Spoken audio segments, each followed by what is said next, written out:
6,95,000 কোটি টাকার বাজেট উত্থাপন হলো।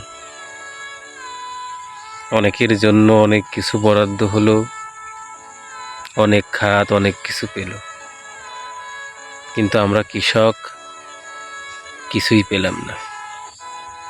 আমরা যেটা পেলাম সেটা হচ্ছে যন্ত্রণা, লাঞ্ছনা, গঞ্জনা আর চরম এক দুর্বিষহ যন্ত্রণা।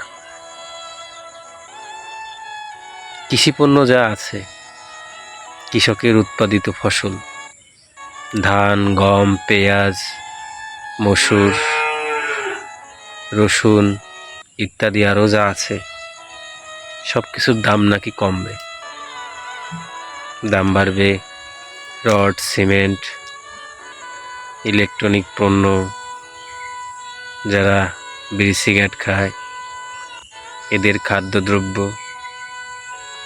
কিন্তু কৃষকের কিছুই হলো না, আর হবেও না। আজকেও 900 টাকা মন পেঁয়াজ। যদি বাজেট উত্থাপন হয়ে যায় আর বাজেট পাস হয়ে যায়, আর এইভাবে যদি দাম কমতে থাকে, তাহলে আমরা যাব কোথায়?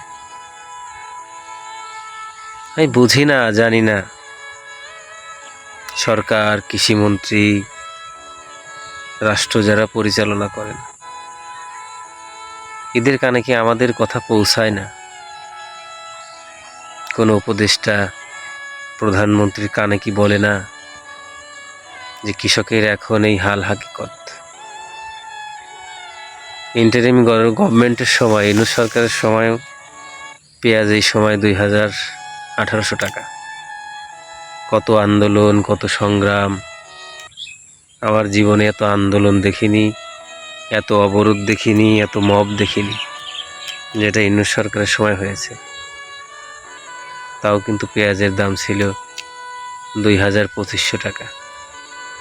আর এখন আন্দোলন নেই, সংগ্রাম নেই, কোনো জায়গায় মব সৃষ্টি নেই।